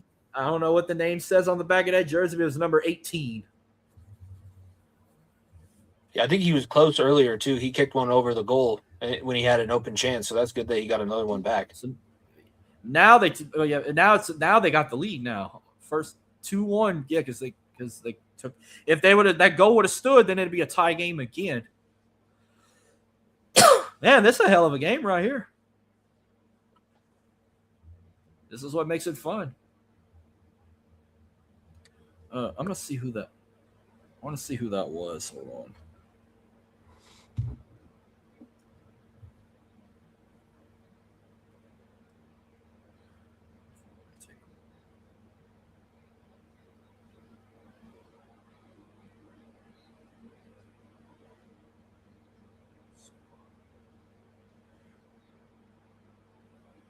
Where you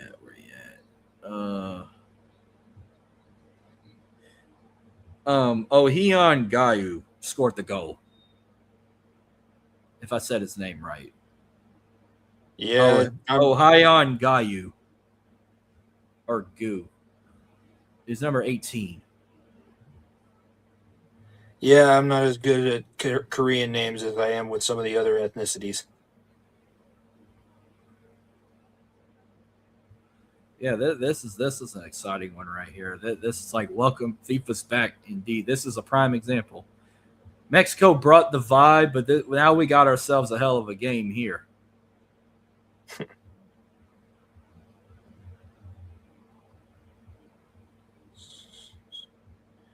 How much extra time are they going to be in? Does it say? Plus, I see +2 right now. I haven't kept up with that because like I didn't know how much extra time they had going in the half because we were looking at the group stages and whatnot. But now someone just had a minor cramp. Shingo, number 8, like had like a little minor cramp. They just like stretched him out for like 10-15 seconds. Wasting time. Ooh, good block. I wish that there was a European guy that could explain to me this answer, but why the hell do they not just blow the whistle and stop the play? Like, know that the game is going to go 90 minutes. You don't need to have the 10-minute extra buffer, and the referee doesn't need to be the only one that knows how much extra time is going to be there. You're just making it more difficult than anything. I've been to 3 Dynamo matchups, and it's like you never know when the game's going to end because especially like if it involves an injury or a penalty, like like when I'm at home, then I'll be able to keep up with like how many extra minutes they're gonna add. But like at a live game, it's like a wild guess. Because Which I think is stupid, because then you have no idea what's going on or when things actually matter. yeah, but I wish they would have like another whistle.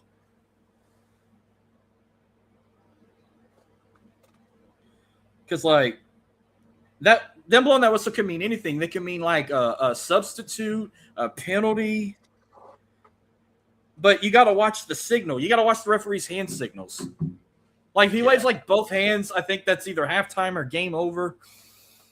I don't know. Like there's a lot of shit that involves this sport. Like I remember when I first started getting into it, we would make jokes like, "Oh, if I wanted to watch a guy try and score in 90 minutes, I'd just go watch a guy in a bar."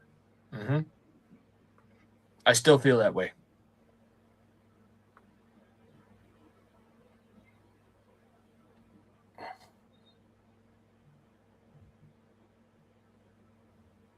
I thought these games would be starting a little bit earlier than this, because this is late.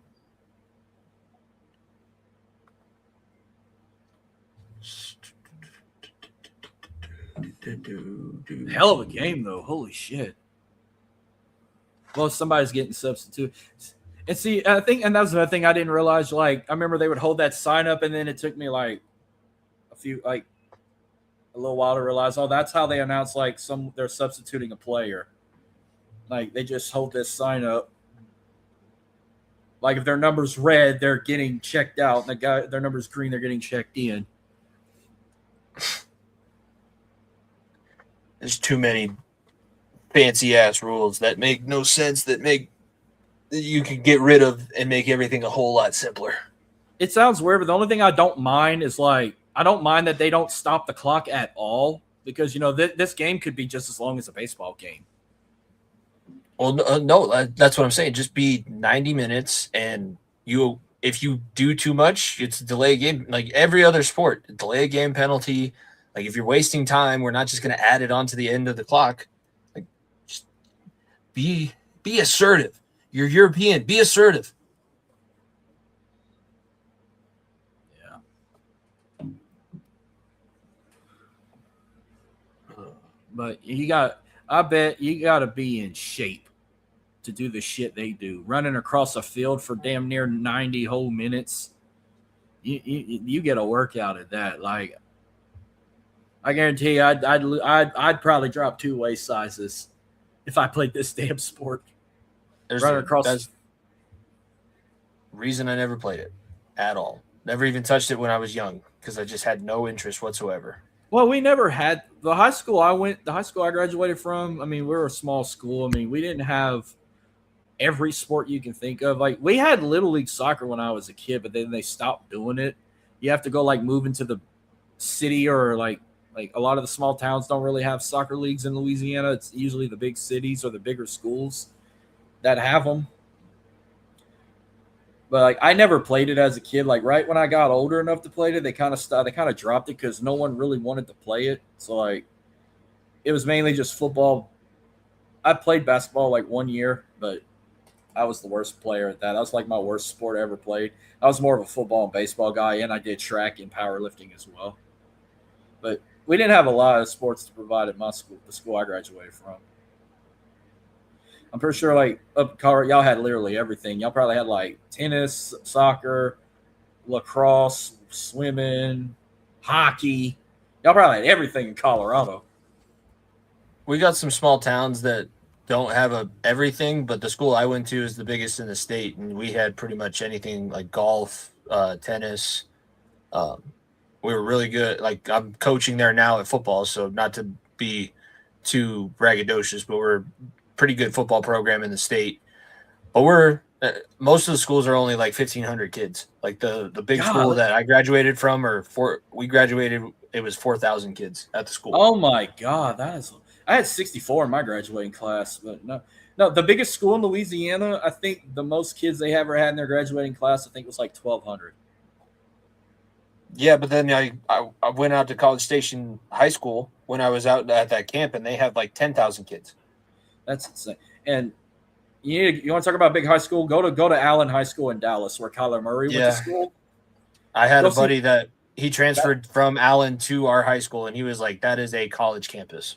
Yeah, they even have like their cafeteria looks like a food court. Like they had like a Subway, a Chick-fil-A. They had like a little fast food, and you can work there. Yeah, like that could be like your high school job, basically. I don't know. So, like, are you a teacher too? Like, you coach high school sports, and you're a teacher?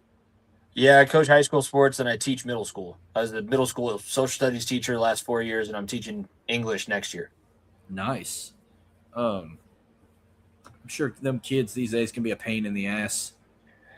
Yeah, they can, but then I can be a pain in the ass back, and that's a lot of fun. You want to make my life difficult? Guess what? You got an extra chapter tonight. Let's see, you do it the right way. You're not going to physically like give them shit. You obviously just give them I can't physically do anything, but no, I can be. I'm a smart ass. I'm sarcastic. I can burn, especially I teach 7th grade. A 13-year-old mouths off to me. I can burn you without him even knowing that he's like getting roasted, and it'll make me happy. I got so much going on up here, just all day, and I say it in the nicest way possible. Is like, I'm glad somebody has to be that creative, and then walk away. And he's got to be like, is creative like good or bad? You said it in a way that it could be both. What position you coach in football? Linebackers and then offensive line. Oh, hey! I played both as in high school. I was outside linebacker and I played right guard. Yeah, I probably should have switched to linebacker when I got into high school, but I just focused on offense instead. I played center, and then I got a partial scholarship to play D2 in a small town out here. Nice. Well, the high school coach I had at the time, he was a former Marine, so like he was treating us like the military, and he wanted all his guys to play both sides. Mm-hmm. So like my freshman year, I played guard all 4 years, but like on defense, I started as a defensive end, as an edge rusher, and then he moved when I got bigger, muscular and bigger. He moved me. First, he wanted me to play defensive tackle. Then he switched me to linebacker the same year. So like, I played edge rusher, defensive end, defensive tackle, and then I stayed at linebacker on defense the rest of from my sophomore to senior year. But offense, I played the same position. I was a right guard because he said I had the built and look to pull. Like if they ever wanted me to pull, when we ever do them type of plays, like I was fast, so I could pull and block the oncoming person who's going after the ball carrier. So that's what he believed. That's what he thought of me when I was doing that. But like, I'm not really a coach. I'm not a coach, but I am a part of a team. I'm more the stat guy. So like, I'm on the staff to where I record stats for the football team. Mainly, I just do defense and special teams. But anytime we get a penalty now, they have to make me copy and jot all that down too. But like the coaches we have, they want us to all be a part. Like they're like, get them like they want me to get them hyped up. I'll get them hyped up. They want me to do a pregame. They want me to do a pregame speech before they go out for kickoff. I'll do a little pregame speech for them. They got six extra minutes here, but that could go either way. But yeah, I feel like Korea is not going to let them get even close. This one's kind of a shocker here. I'm glad I didn't put money on this. I had a feeling it could go this way. By the way, Czechia has lost all of its matchups in the World Cup in Guadalajara. So if they lose again, that would be 4. The last 3 times was they were Czechoslovakia before they changed their name. Wow. Well, we can probably go ahead and wrap this up then. If they got 6 extra minutes, that's about wrap it up. I guess you could say South Korea won this one. I think that's pretty safe. Be on the lookout. I will be back on the air tomorrow. I'm going to do a watch along for USA and Paraguay. I think kickoff is at 8 Central. So I'm going to go live as soon as the broadcast is aired at SoFi. As soon as I see SoFi Stadium on my TV, I'm going to go live. Do a watch along with that. Also, this Sunday, we're having our UFC Freedom 250 watch along as well. I'm going to go live at 6:45 p.m., 15 minutes before they officially go live on Paramount Plus. But This was fun, man. I look forward to having you in the future. I don't think the Saints and the Broncos are playing each other this season. I don't. Maybe the Texans. I'm about to look real quick, but while I look that up, the Texans play the Bengals. I know that because we have to go. We play the Houston pass rush, and then we have to go play the Pittsburgh pass rush right after. Oh, good. Both teams do this year. Yeah, the Saints play the Bengals too. So, yeah. Well, the Bengals come to Houston. Saints go to Cincinnati week 12, right after Thanksgiving. So, like, we'll have to work something out. Like, whenever it's football season, I like to do crossovers where we'll preview a football game and whatnot. We'll do some predictions across the NFL and even college. So I'll keep you in mind since you are a Bengals guy and both my teams are playing your team this year. We can work something out when football season comes. Yeah, definitely. I appreciate you having me on, and if anybody enjoyed what they heard from me, make sure you follow at FEOTB Pod and subscribe to our YouTube channel as well. I don't know if anybody likes video games, but I do commentary because I'm a real big nerd over my college football 26 dynasty that I've been playing. I play as UT San Antonio, and season 2 debuts this Sunday. So if you're interested in that, or if you like watching people play video games online, because there are people that like that now, that is going to be coming out, and we have blogs and all that kind of stuff going with it. So that's like our next big project, but that's one of the things that I'm looking forward to. It starts this Sunday. Yeah, I'm a video game guy too. I play Xbox. I play Switch too. I'm waiting for the new college football game to drop. I think it drops July 1st. Yeah, that's why I'm trying to get this season done so that I can buy 27 and figure out what I'm doing with that one for content. Same thing with Madden. So you must have Twitch and all that. Yeah, we got a Twitch channel through our show, but I just like playing it. I just like playing, and I have iMovie on my computer, so I upload the screen recording, and then I just commentate over it like I'm in the studio or something like that. Hell yeah. Well, I'm at Dirty South ENT _ on X. I'm also on Facebook, Instagram, YouTube. Yeah, well, it was nice having you, man. This was a blast. I look forward to seeing you down the road, especially for NFL season or in college and whatnot. I'll catch you down the road, man. Thank you, and thanks to everyone tuning in. Hope you enjoy FIFA. Enjoy the rest of your summer. I don't know what the weather's like in Colorado. I know it's hot as shit down here. Temperature got up into the 90s earlier today. We're in the upper 70s right now. Probably feels like 80 when I walk outside, but yeah, stay hydrated, especially if you live down in Louisiana. Yeah, we don't have to deal with the humidity, but it's been damn dry hot very recently, so I'm right there with you. Hydrate, keep yourself out of the sun as much as you can. All right. Well, all right, buddy. Pleasure having you. I'll catch you down the road, bro. See you later.